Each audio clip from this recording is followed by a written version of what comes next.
أعوذ بالله من الشيطان الرجيم بسم الله الرحمن الرحيم.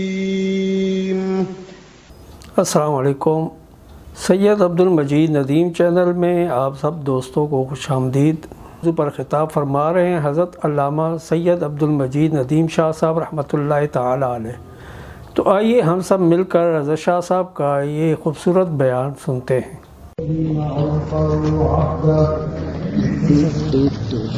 الذين هم مفاتيح رحمة ومصابيح الغرر.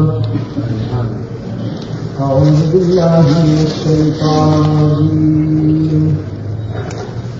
بسم الله الرحمن الرحيم.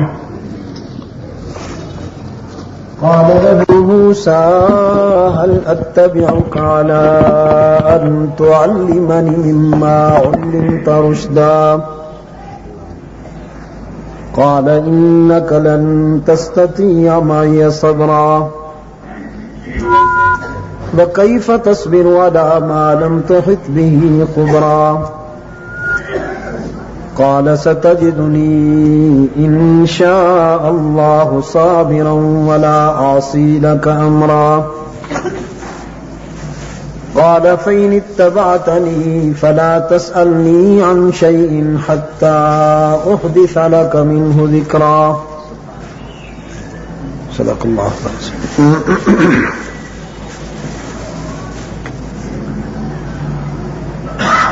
سورہ کہف سے چند آیتیں پیش نظر ہیں.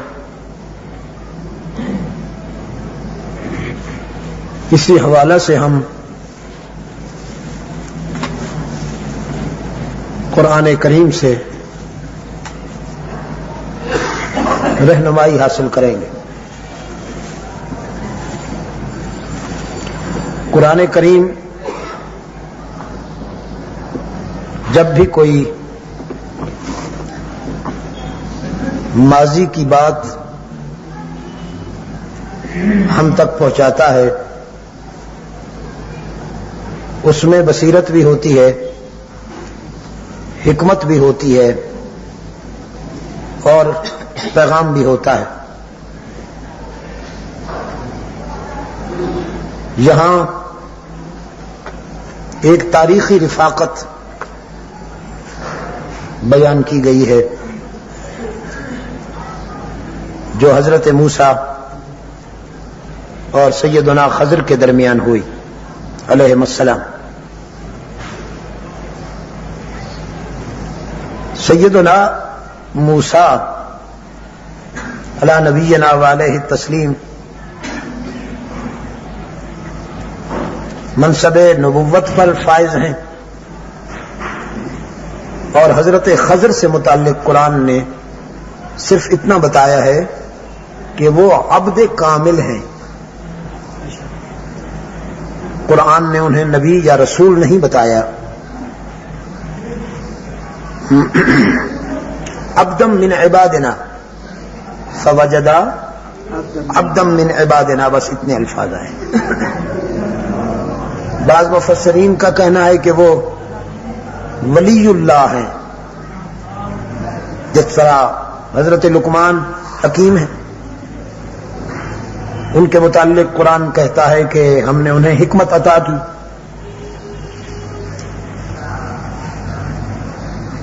لیکن بعض حضرات کا کہنا یہ ہے کہ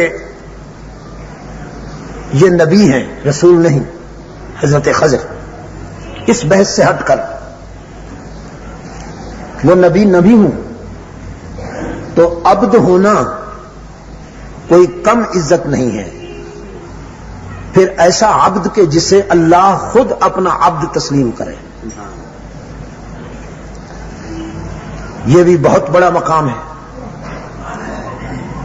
ایک ہے محض عبد اور ایک ہے عبد ہو،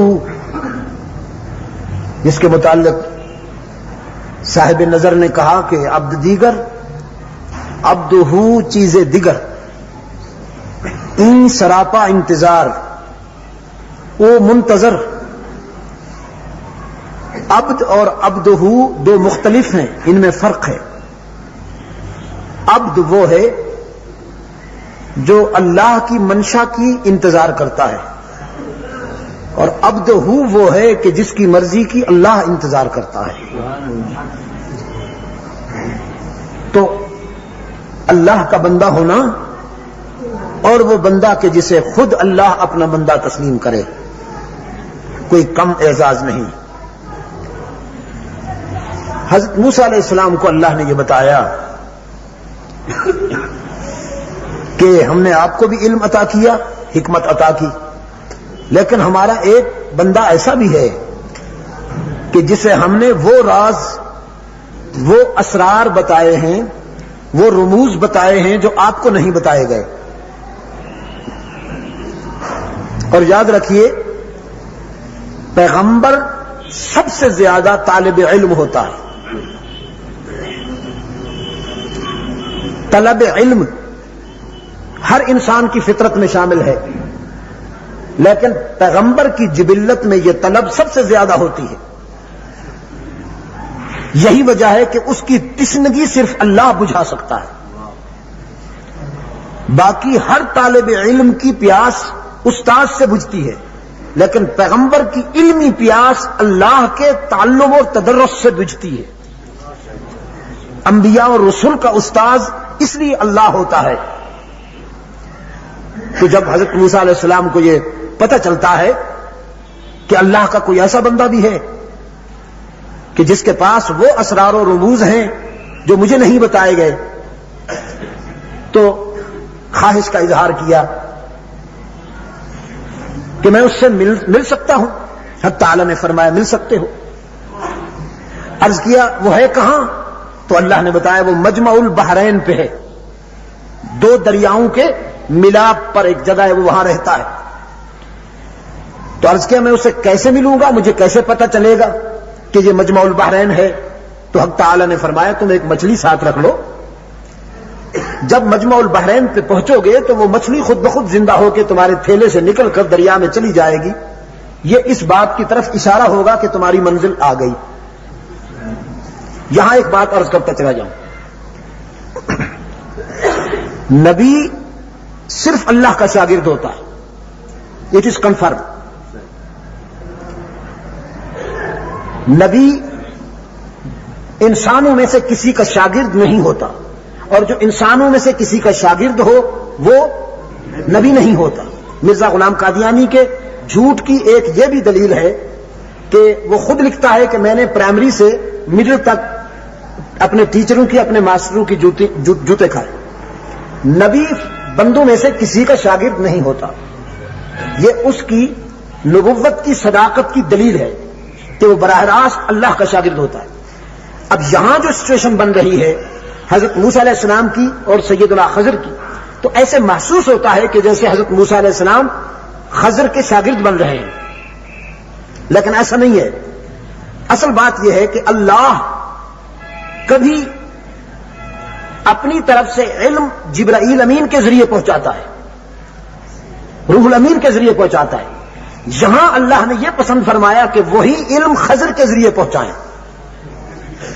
تو یہ وہ نیچرل پروسیس ہیں جن سے یہ دونوں حضرات گزریں گے۔ جب نتیجہ نکلے گا آپ کے سامنے اس سارے واقعے کا، تو انشاءاللہ یہ بات آپ کو مزید سمجھ میں آ جائے گی کہ استاذ اللہ ہی رہا۔ حضرت موسیٰ علیہ السلام جو کچھ بھی سیکھ رہے ہیں اللہ کی طرف سے سیکھ رہے ہیں، اللہ سے سیکھ رہے ہیں، لیکن اللہ نے طریقہ کار یہ پسند فرمایا کہ اس کے لیے خضر کو ذریعہ بنا دیا۔ چنانچہ روانہ ہوئے، اپنے ساتھ انہوں نے اپنا ایک عزیز رفیق سفر بنایا، یوشع بن نون، جنہوں نے آگے چل کے نبی بننا ہے۔ انہیں وہ تھیلا دیا مچھلی کا کہ تم اسے رکھو، جب یہ مچھلی خود بخود زندہ ہو کر دریا میں جائے تو تم مجھے بتاؤ۔ اب بڑے لوگوں کی رفاقت بھی بڑی ہوتی ہے، پھر اللہ کے نبی کی رفاقت، اس کے انوار، اس کی تجلیات، اس کی کیفیات۔ یوشع بن نون تو اس قدر محو ہوئے کہ وہ منزل آ گئی، مچھلی زندہ ہو کر تھیلے سے چلی گئی، وہ بتا نہ سکے،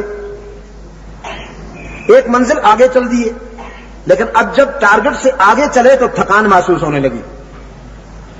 پہلے نہیں ہوئی، جتنا بھی سفر کیا کوئی تھکان محسوس نہیں ہوئی، لیکن اب یہاں اس منزل سے جب آگے بڑھے ہیں تو تھکان محسوس ہوئی۔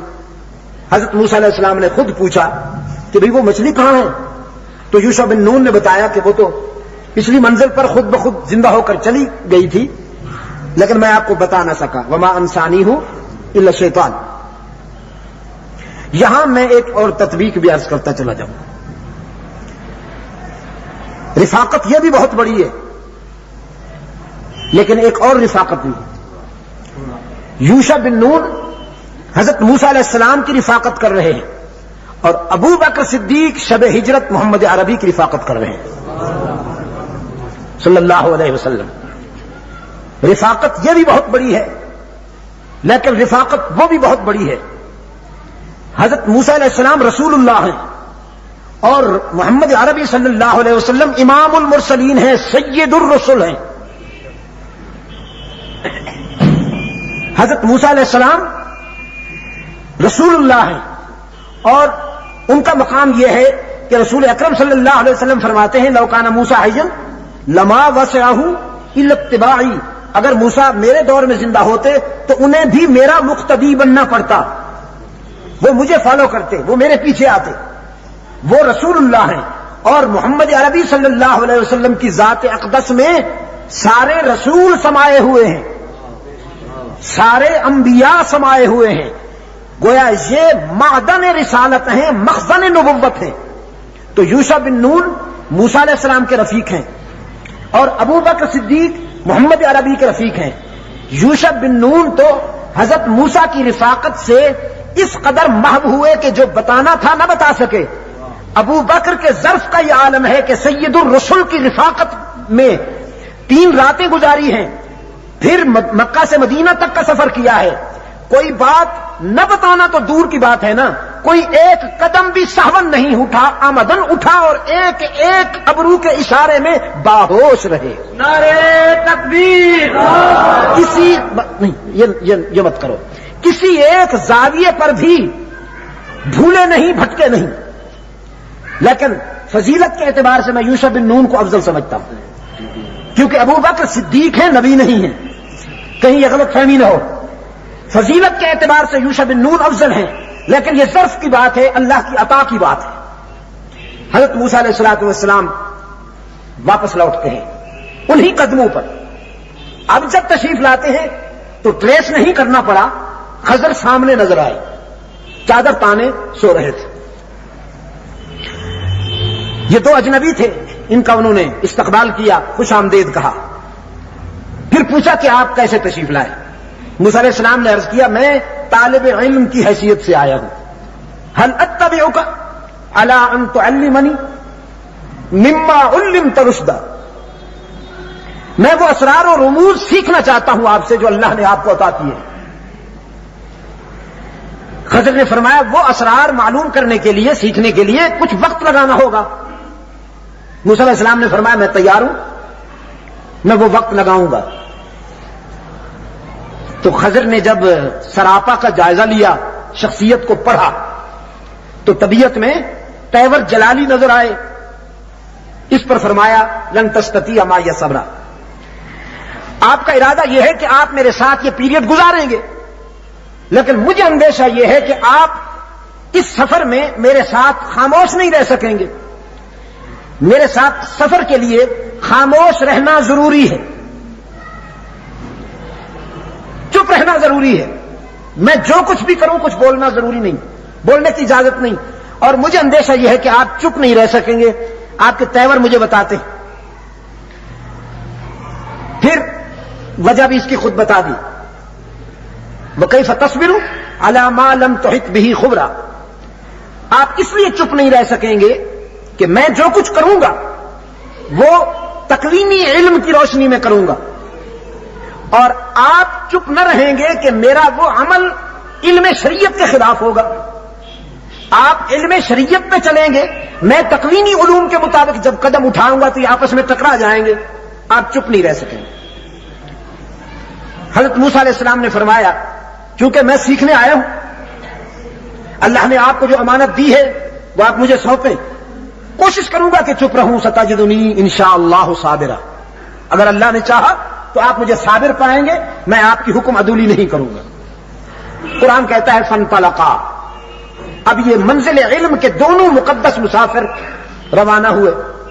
فانطلقا پہ وقف ہے، یہاں رسول اللہ صلی اللہ علیہ وسلم تلاوت کرتے وقت ٹھہر جاتے تھے، فانطلقا رکتے تھے۔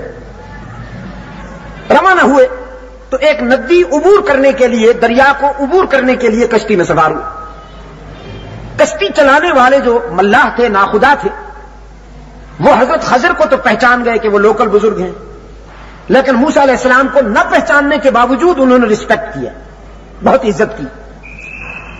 ایک تو اس لیے کہ ان کی پرسنالٹی ہی ایسی تھی، دوسرے اس لیے کہ وہ خضر کے رفیق سفر تھے، اس لیے ان کا بھی احترام کیا۔ اب یہ ناخداؤں کا یا ملاحوں کا احترام کیا ہوگا؟ چادر بچھائی، کشتی میں بٹھایا، دریا کا پانی وہ ڈول بھر کے پلایا، اور یہ کیا کہ دونوں سے کرایہ نہیں لیا کشتی کا، وہ جو عام مسافروں سے لے رہے تھے ان سے کرایہ بھی نہیں لیا۔ حضرت موسیٰ علیہ السلام کو وہ نوجوان بڑے پیارے لگے کہ بھئی ہمیں نہیں جانتے، لیکن اس کے باوجود بڑی عزت کی ہے انہوں نے۔ مگر پھر ایک نئی بات یہ ہو گئی کہ جب کشتی ساحل کے قریب آنے لگی تو خضر نے کلاڑا اٹھایا اور خارا کہا، اسے توڑنا شروع کر دیا۔ موسیٰ علیہ السلام نے کچھ دیر تو انتظار کی، لیکن جب دیکھا کہ توڑتے چلے جا رہے ہیں تو پھر اٹھے اور قریب آ کے آہستہ سے عرض کیا اخرقتها لتغرق اهلها، حضرت یہ جس شاخ کو آپ کاٹ رہے ہیں اسی پر ہمارا بھی تو آشیانہ ہے، ہم بھی تو اسی کشتی میں بیٹھے ہیں، آپ اگر اسے توڑیں گے یہ غرق ہو جائے گی تو ہم بھی تو غرق ہو جائیں گے، یہ آپ کیا کر رہے ہیں؟ پھر یہ کہ ان ملاحوں نے ہماری عزت کی ہے، کرایہ نہیں لیا، یہ بیچارے اتنے اچھے نوجوان ہیں، اور تو ہم ان کو کوئی صلہ نہیں دے سکتے، کم از کم ان کی کشتی کو تو نہیں توڑنا چاہیے۔ لقد جئت شيئا امرا، لقد جئت شيئا امرا، تو بڑی ناپسندیدہ بات ہے۔ قال الم اقل انك لن تستطيع معي صبرا، خضر نے فرمایا میں نے کہا تھا چپ نہیں رہ سکو گے، تو آپ چپ نہ رہے نا، پھر بول گئے۔ عرض کیا ہاں بول تو گیا ہوں، آپ میرے اس بولنے کو نظر انداز فرمائیے، اب کوشش کروں گا کہ نہ بولوں۔ قرآن کہتا ہے پھر چلے، روانہ ہوئے۔ ایک بستی سے گزرنے لگے تو کچھ بچے باہر کھیلتے ہوئے نظر آئے، ان میں ایک بچہ جسم کے اعتبار سے خوبصورت نظر آیا، جسم کے الفاظ استعمال کر رہا ہوں، یہ اس لیے کہہ رہا ہوں کہ آگے چل کے میں آپ کو بتاؤں گا کہ انسانی خوبی جسم کی خوبی نہیں ہوتی، انسان اس وقت خوبصورت ہوتا ہے جب اس کا عقیدہ صحیح ہو اور اس کا کردار خوبصورت ہو۔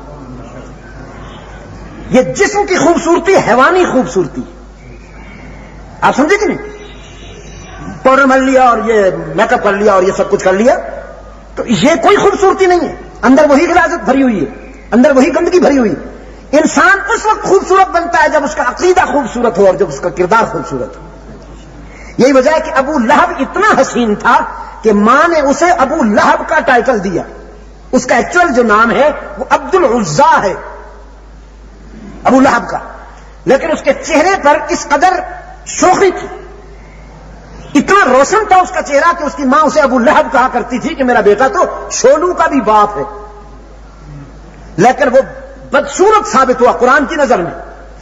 اور بلال حبشی جس کی چمڑی سیاہ تھی، زبان میں لکنت تھی اور چہرے پہ ماتا کے داغ تھے، وہ اتنا خوبصورت نکلا کہ نوافل ادا کرنے کے لیے مسجد نبوی کو جاتے ہوئے جب فرش پہ چلتا ہے تو اس کے جوتوں کی آواز جنت میں سنائی دیتی۔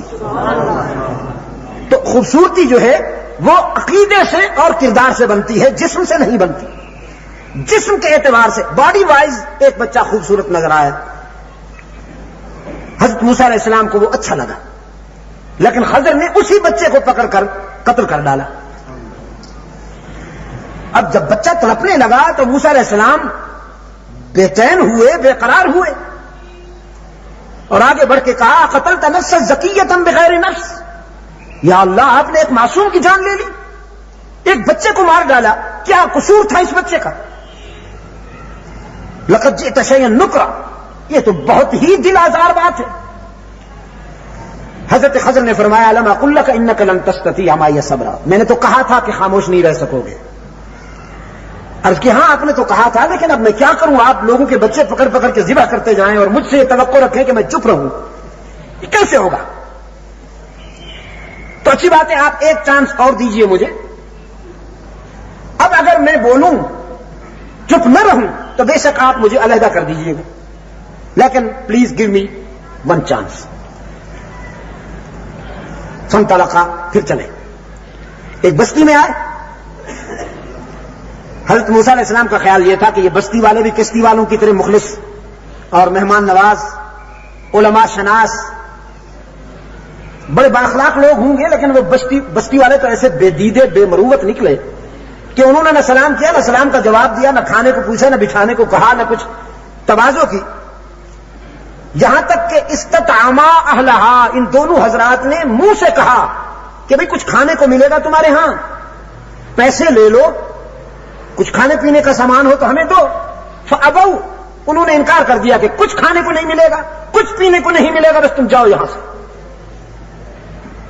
موسیٰ علیہ السلام کی طبیعت میں بڑا غصہ آیا، جی چاہا کہ ان سب کی طبیعت ٹھیک کر دوں، لیکن پھر خیال آیا کہ لاسٹ چانس ہے، آخری موقع ہے، اب اگر میں نے کچھ کیا تو علیحدہ کر دیا جاؤں گا، صبر سے کام لیا۔ لیکن انوکھی بات یہ ہوئی کہ جاتے جاتے حضرت خضر نے ایک دیوار کو بوسیدگی کی وجہ سے گرنے کے قریب پایا کہ وہ دیوار گرنے والی ہے، تو رک گئے۔ حضرت موسیٰ سے فرمایا پہلے ہم اس دیوار کو بنائیں گے پھر آگے جائیں گے۔ موسیٰ علیہ السلام نے دل میں سوچا کہ یہ عجیب بات ہے، یہ لوگ ہمیں نہ کھانے کو کچھ پوچھتے ہیں نہ پینے کو، اور ہم ان کی دیواریں بناتے پھریں۔ لیکن پھر وہی خیال آ گیا کہ اگر اب بولوں گا تو علیحدہ کر دیا جاؤں گا، صبر سے کام لیا۔ اب معلوم نہیں کہاں سے پتھر اٹھا کے لائے، کہاں سے مٹی لائے، کہاں سے پانی بھر کے لانا پڑا، وہ دیوار بن گئی۔ جب دیوار بن چکی تو اب آہستہ سے حضرت خضر سے کہتے ہیں ان شئت لو شئت لاتخذت علیہ اجرا، ہم نے محنت کی ہے، اگر آپ محسوس نہ فرمائیں تو ان سے تھوڑا سا اجر لے لیں، تھوڑی سی مزدوری تو لے لینا، ہم نے کوئی مفت میں ان کی کوئی وہ تو نہیں ہے نا کہ کام کرتے پھریں، مسافر ہیں اور مسافر کو بڑی ضرورت ہوتی ہے ان سب چیزوں کی۔ اس پر حضرت خضر نے فرمایا ھذا فراق بینی و بینک، یہ میں نے مختصر آپ کے سامنے تھوڑا سا پس منظر اس لیے پیش کیا ہے کہ اب اس سے ہم سبق لیں گے، ان تینوں واقعات میں ہمارے لیے کیا پیغام ہے قرآن کریم کا۔ فرمایا قال ھذا فراق بینی و بینک سأنبئک بتأویل ما لم تستطع علیہ صبرا اما السفینہ فكانت لمساكين يعملون في البحر فأردت أن أعيبها وكان وراءهم ملك يأخذ كل سفينة غصبا وأما الغلام فكان أبواه مؤمنين فخشينا أن يرهقهما طغيانا وكفرا فأراد ربك فأردنا أن يبدلهما ربهما خيرا منه زكاة وأقرب رحما وأما الجدار فكان لغلامين يتيمين في المدينة۔ ٹھیک پڑھ رہا ہوں بھائی؟ کہیں کوئی صاحب ہو تو بتا دیجیے گا۔ فكان لغلامين يتيمين في المدينة وكان تحته كنز لهما وكان أبوهما صالحا۔ وہ جو کشتی تھی جس پر چند نوجوان محنت کش تھے، دیکھنے میں تو وہ ملاح تھے، کشتی چلانے والے، لیکن حضرت خضر نے بتایا وہ ملاح سارے کے سارے اللہ کے ولی تھے،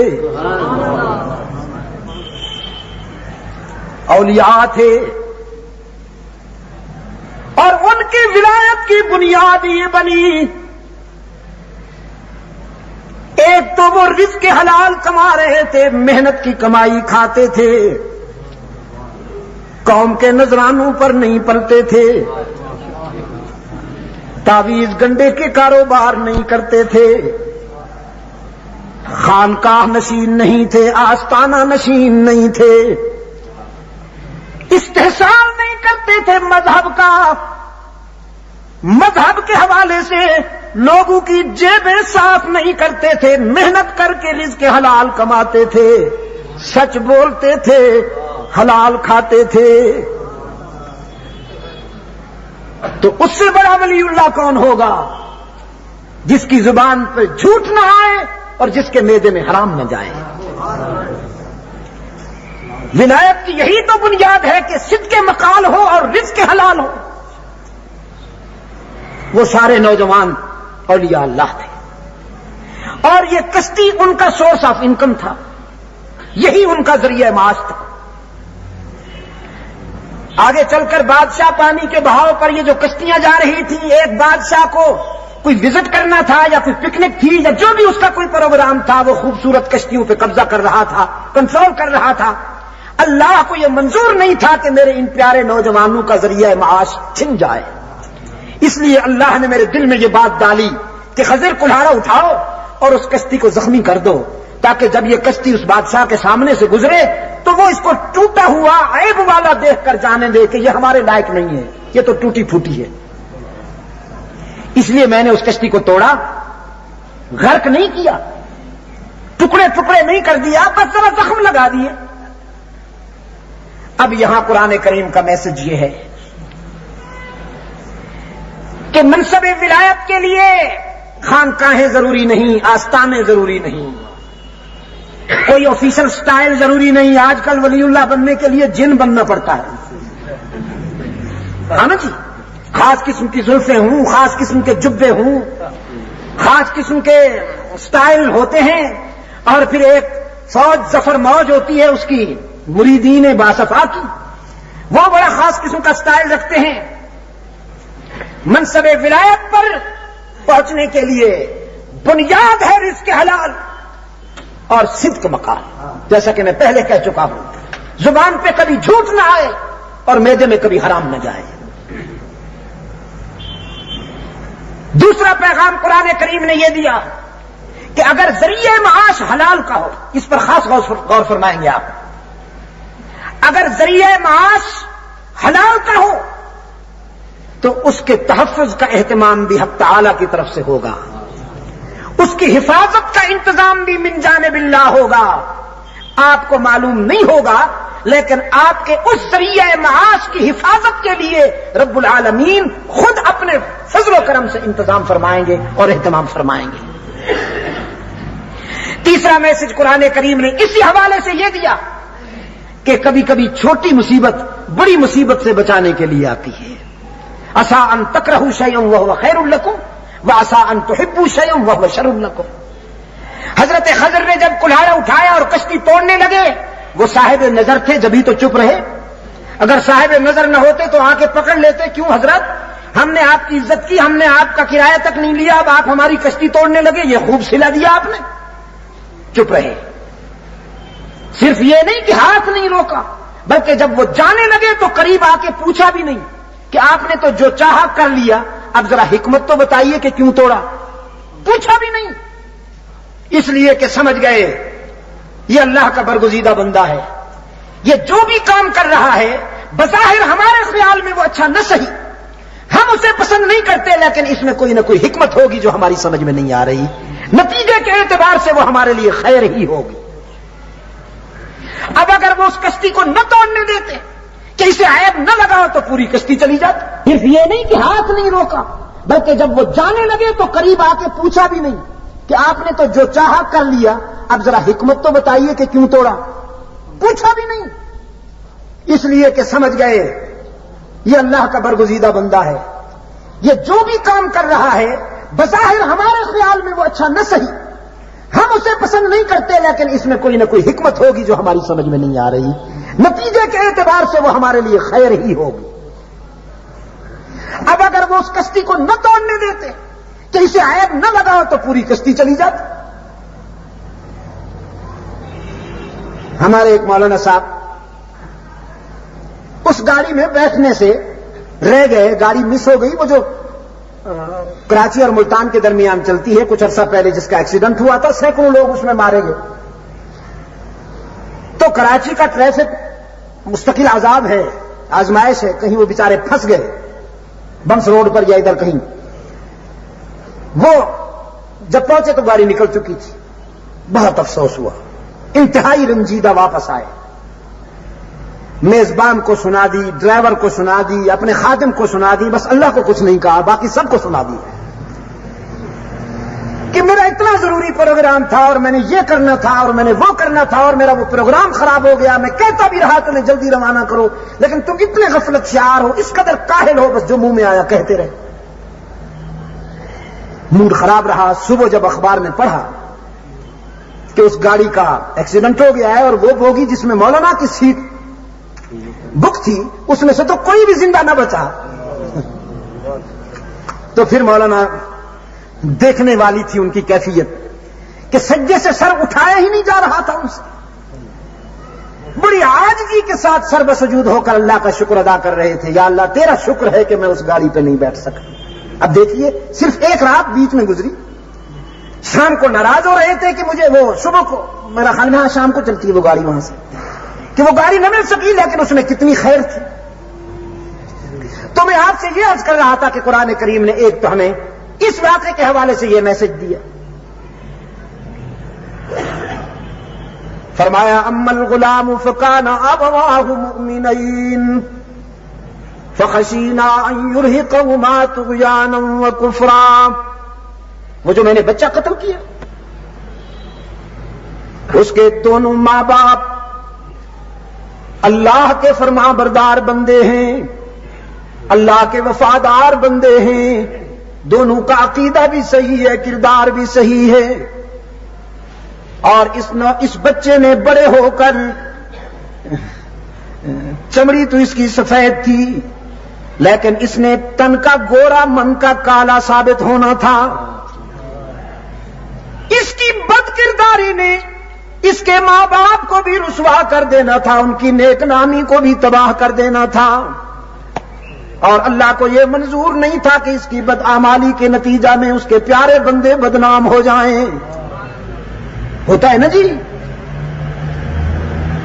اچھے بیٹے برے ماں باپ کو بھی نیک نام کر دیتے ہیں, اور برے بیٹے اچھے والدین کو بھی بدنام کر دیتے ہیں. اگر کوئی نوجوان اچھے کردار والا ہو تو دنیا تبصرہ کرتی ہے اچھے ماں باپ کا بیٹا ہے, اور خدا نخواستہ اگر برے راستے پہ چلنے والا ہو تو لوگ کہتے ہیں اس کے ماں باپ بھی ایسے تھے. اللہ کو یہ بات منظور نہیں تھی کہ میرے وہ وفادار بندے اس کی بدعمالی کی وجہ سے بدنام ہو جائیں, تو اللہ نے مجھے حکم دیا کہ اس موذی کو ایذا سے پہلے ٹھکانے لگا دو. میں نے اس لیے اسے ٹھکانے لگا دیے. حدیث میں آیا ہے کہ اس وقت تو باپ بھی رویا, ماں بھی روئی, بچہ جو قتل ہو گیا, لیکن اللہ نے وہ بدلہ عطا فرمایا کہ اس بچے کے قتل ہونے کے بعد کچھ عرصہ بعد اللہ نے انہیں بیٹی عطا کی.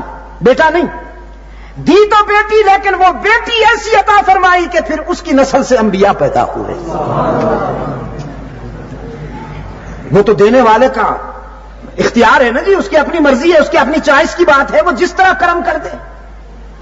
قرآن کریم نے میسج یہ دیا کہ اللہ سے صرف اولاد نہیں مانگنی چاہیے, اس لیے کہ کبھی کبھی اولاد بھی گناہوں کی سزا بن جاتی ہے, بلکہ صالح اولاد مانگنی چاہیے, ذریۃ طیبہ اللہ سے مانگنی چاہیے. ڈھاکہ میں میرے ایک دوست تھے, اللہ کو پیارے ہو گئے,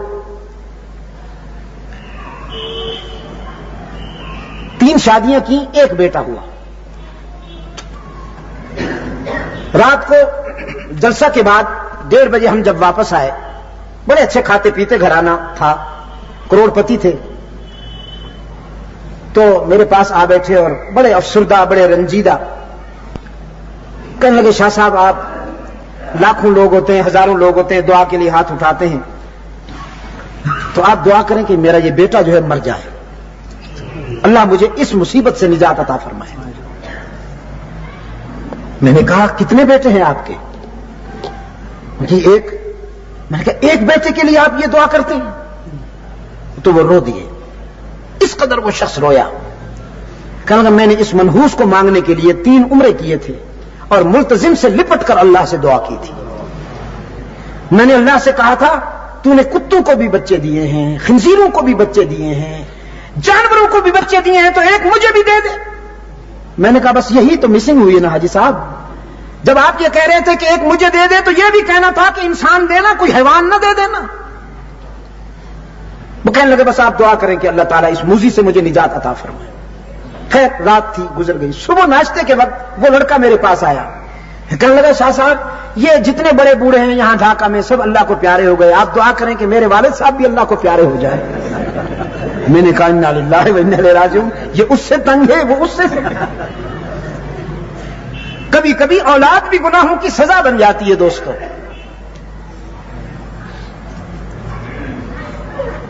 اب تیسرے عمل میں حکمت فرمایا وَأَمَّا الْجِدَارُ فَكَانَ لِغُلَامَيْنِ يَتِيمَيْنِ فِي الْمَدِينَةِ, وہ جو دیوار تھی وہ جو 2 یتیم بچوں کی ملکیت تھی. وَكَانَ تَحْتَهُ كَنْزٌ لَهُمَا وَكَانَ أَبُوهُمَا صَالِحًا, اس دیوار کی بنیادوں میں خزانہ دفن تھا اور ان کا باپ اللہ کا نیک اور برگزیدہ بندہ تھا, اس نے اپنے بیٹوں کے لیے وہ خزانہ دفن کیا تھا. فَأَرَادَ رَبُّكَ أَن يَبْلُغَا أَشُدَّهُمَا وَيَسْتَخْرِجَا كَنزَهُمَا رَحْمَةً مِّن رَّبِّكَ, اللہ کی مرضی یہ تھی کہ یہ بچے جوان ہو کر اپنے باپ کا دفینہ اور اپنے باپ کا خزانہ خود وصول کریں.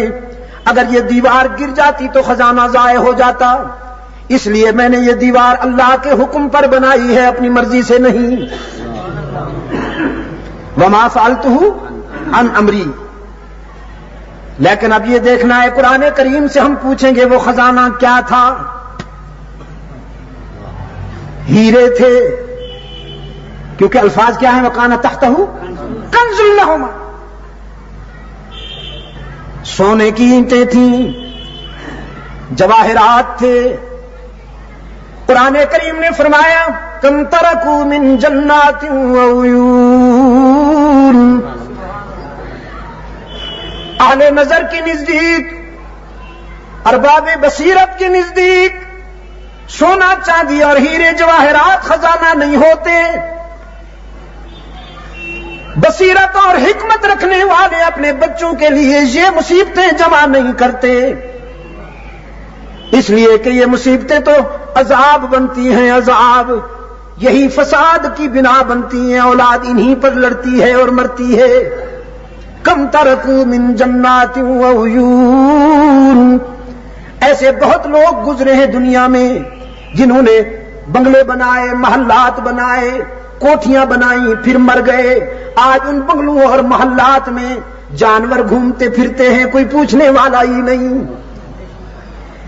فرمایا نوشیروان کے در پہ لکھا تھا بآب زر,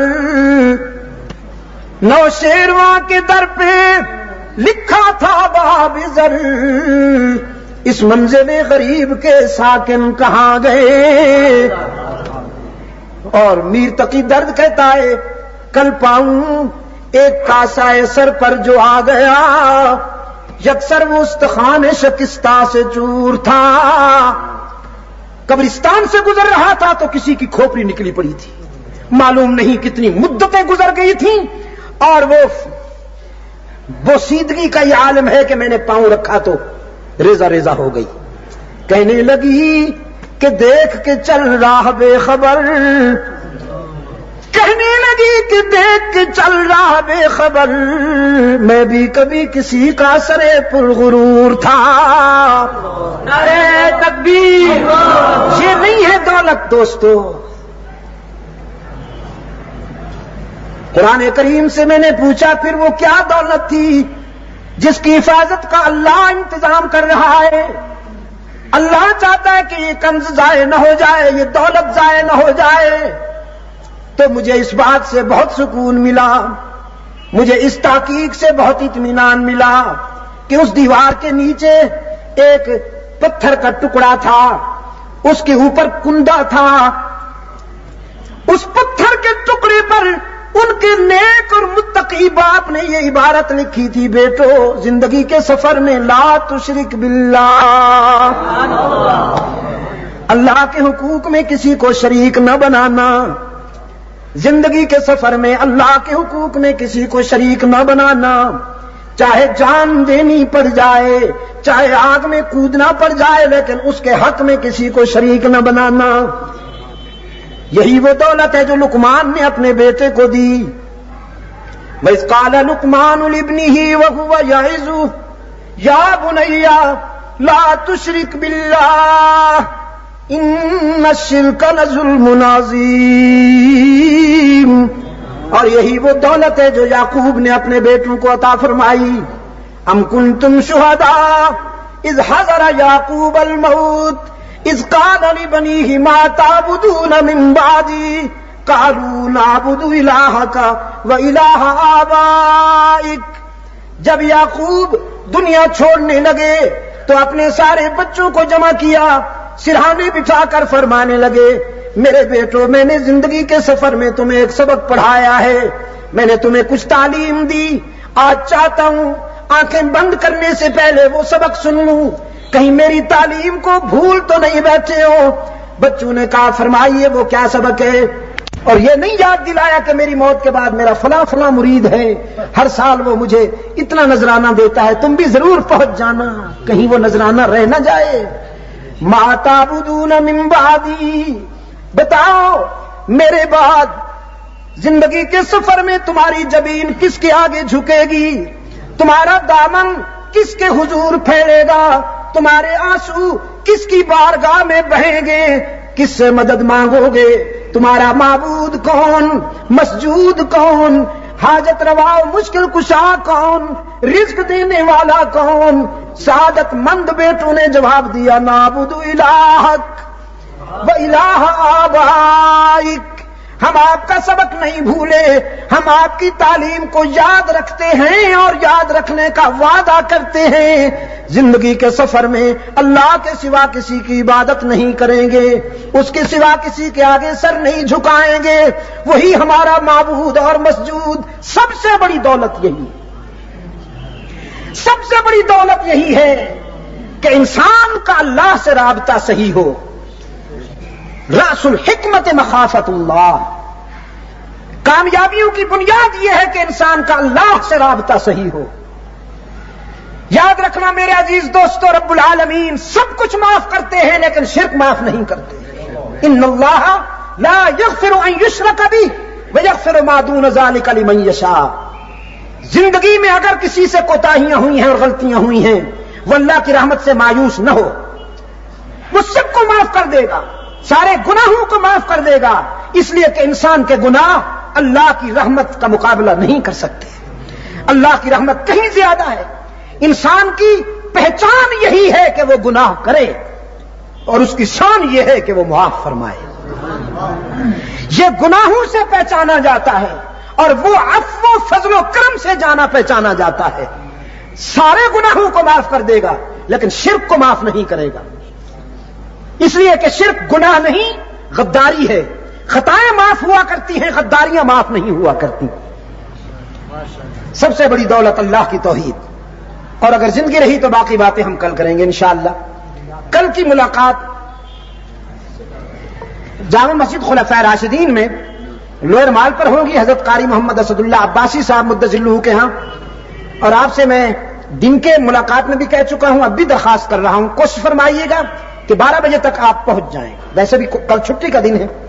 یہ ہمارا منتھلی میگزین ہے الوعد الحق. اس علی سیدنا محمد النبی الامی وعلی آلہ واصحابہ وبارک وسلم. ربنا آتنا فی الدنیا حسنۃ وفی الآخرۃ حسنۃ وقنا عذاب النار. ربنا ظلمنا انفسنا وان لم تغفر لنا وترحمنا لنكونن من الخاسرین. اے اللہ عالم اسلام کی مدد فرما. مسلمان جہاں کہیں مظلوم و مجبور ہیں ان کی دستگیری فرما. فلسطین، کشمیر اور بوسنیا کے مسلمانوں کی خصوصاً اے اللہ مدد فرما. پاکستان کو قرآن و سنت پر مبنی آئین عطا کر کے امن و سلامتی کا گہوارہ بنا. وطن عزیز کو اندرونی اور بیرونی خطرات سے محفوظ و معمون فرما. اللہ ہم سب کو قرآن سے عملی وابستگی کی سعادت نصیب فرمائے اور ہماری دنیا اور آخرت کو کامیاب بنائے. وصلی اللہ تعالی علی خیر خلقہ محمد وعلی آلہ واصحابہ وبارک وسلم. ابھی آپ حضرت علامہ سید عبد المجید ندیم شاہ صاحب رحمۃ اللہ علیہ کو سماعت فرما رہے تھے. آپ سب دوستوں سے گزارش ہے کہ ہمارے اس چینل کے ساتھ بنے رہیں اور اس چینل کے لنک کو آگے اپنے دوستوں میں بھی شیئر کرتے رہیں. آپ سب دوستوں کا بہت شکریہ. ملتے ہیں ایک نئی ویڈیو کے ساتھ. تب تک کے لیے اللہ حافظ. پاکستان پائندہ باد.